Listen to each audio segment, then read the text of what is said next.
Can you believe it?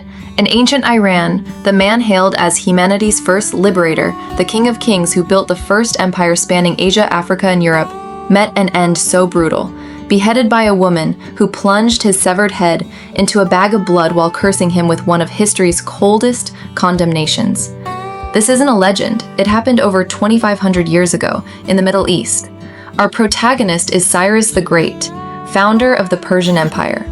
A ruler so modern, tolerant, and inclusive, he seemed centuries ahead of his time. Today, when we think of Iran, we might picture veiled women, tense geopolitics, or an abstract theocracy, but at its roots lies this king, whose reign began in radiant triumph and ended in shocking bloodshed. What kind of breathtaking reversal did his life really hold? I'm Judy. Today, let's uncover the legend of Cyrus the Great and the vengeful queen who changed his destiny forever. 530 BCE. After conquering Babylon, Cyrus the Great's next target was Egypt. But before heading to the Nile, he had to face a formidable and fierce opponent, the Massagetae of the steppes. Their leader was a steppe queen named Tomyris, a legendary woman. In the film Tomyris, her story is an epic of blood and fire. Her mother died in childbirth, her father was murdered by tribal traders and their Khwarezmian allies. Forced into exile, she endured great hardship. Overcoming all odds, the adult Tomyris becomes a brave, wise, and exceptionally skilled warrior, famed for her breathtaking beauty. She vows revenge, reclaims her throne, and finally avenges her family and tribe by slaying the traitors and defeating Khwarezma. The film also features a subplot that is both romantic and bloody. Argun, heir to another tribe, proposes to her on the battlefield as they fight side by side. Inseparable, they marry and have a son, hoping for a life of freedom and happiness. Historically, Argun died young. Cyrus proposed a marriage alliance, intending to pacify the border and peacefully annex the steppes, but Tomyris refused, so Cyrus chose another path: deception. According to Herodotus, the father of history, Cyrus left behind an empty camp filled with Persian delicacies and wine, luring his enemy into a trap. The steppe prince, Spargapises, accustomed only to mare's milk, became drunk and was captured. After sobering up, unable to bear the humiliation, he took his own life with the sword the Persians returned to him. The film makes this event even more treacherous and dramatic. Cyrus lures Tomyris' husband Argun and their son to Babylon with false promises, only to have them murdered amidst a grand feast, an act of pure treachery. Devastated by the news, Tomyris is consumed by grief. But her counterattack is not just for revenge. It is for freedom, to avoid enslavement, and to defend the honor of the steppes. The film also gives the queen an aura of modern civilization and feminism. At her husband and son's funeral, she firmly opposes the priest's custom of ritual human sacrifice. When avenging her father, she executes only the ringleader, sparing his family. Remarkably, unlike historical queens such as Cleopatra, who wielded power through seduction, Tomyris united the steppe tribes solely through her martial prowess, military genius, and personal strength. The film's depiction of Massagetae warfare is also historically detailed. They have saddles but no stirrups, an invention that would appear 700 years later. Their use of recurved bows and iron arrows gave their horse archers mobility far superior to the Persian heavy infantry. Their steppe tactics were an ancient form of blitzkrieg. The film's climax is the legendary epic battle from history. Queen Tomyris plans a 100-warrior suicide mission with a single objective: to kill Cyrus in the midst of his army. It was a precursor to the decapitation strike over 2 millennia ago. In the end, the once invincible Persian army was routed. The arrogant king of the world, Cyrus, fell in battle. Tomyris personally severed his head, plunged it into a skin of blood, and uttered the ultimate curse of the steppes: "Drink your fill of blood, you who are insatiable for it." This image of a queen judging an emperor has been reinterpreted countless times in Western art. It appears in paintings by Rubens, echoes in the lines of Shakespeare, and even features in modern games. Yes, the Scythian queen who vexes countless players in Civilization VI is none other than her. But why was a benevolent ruler hailed as a liberator, condemned as a bloodthirsty demon by the queen? And what was the real Cyrus the Great actually like? The irony of history is that Cyrus the Great was perhaps the least tyrannical conqueror of the ancient world. Think about the usual script of conquest. Alexander the Great, sacking cities, massacring inhabitants, enslaving captives. Caesar in Egypt, burning ports, slaughtering civilians. Genghis Khan in Persia, reportedly ordering wholesale slaughter, leaving millions dead.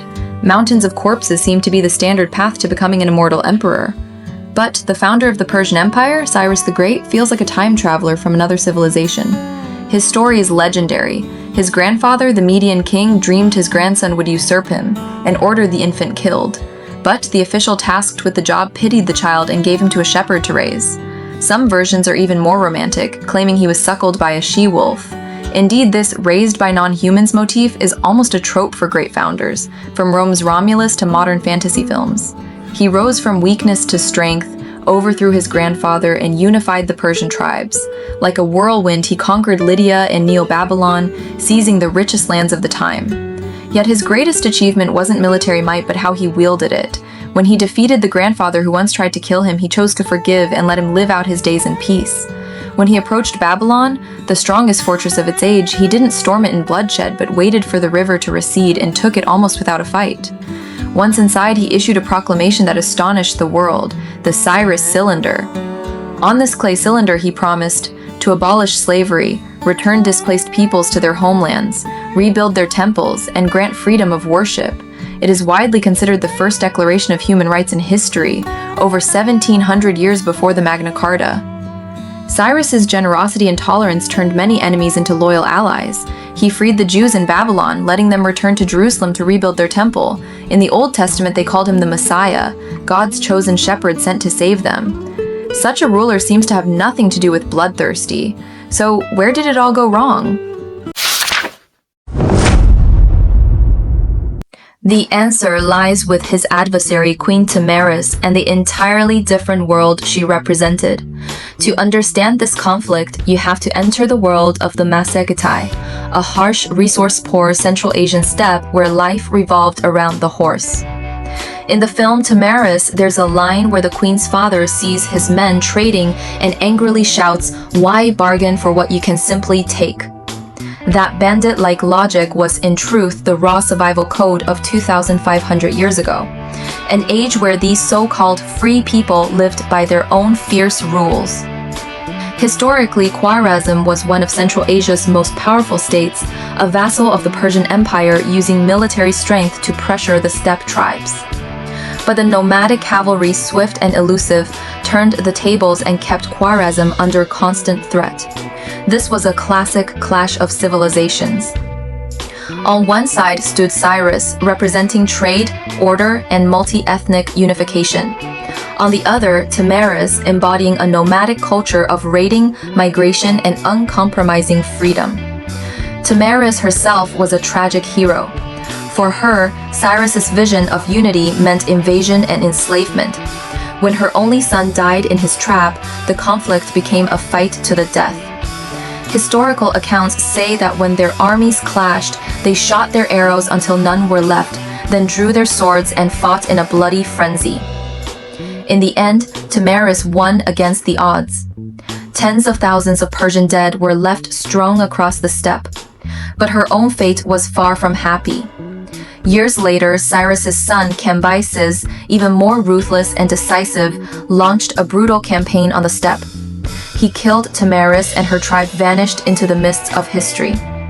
Meanwhile, the Achaemenid Empire Cyrus founded would go on to flourish for centuries. There's a striking irony here. The film Queen Tomyris opens with a quote from the great scholar Al-Farabi. He lived during the Arab Empire, writing in Arabic about the ancient clash between a Persian king and the steppe tribes, a story of Persian ancestors preserved in the language of their conquerors. History is always written by the victors, or at least the survivors. 1,000 years after Cyrus, the Arabs rose, Islam swept the Middle East, Persia was conquered, and Zoroastrianism replaced. Cyrus's legacy grew complicated and blurred with time. Today in Iran, he is a contradictory symbol, celebrated for imperial glory, yet his tolerance and pluralism sit uneasily with the modern regime. In popular culture, this ancient, wise king is nearly forgotten.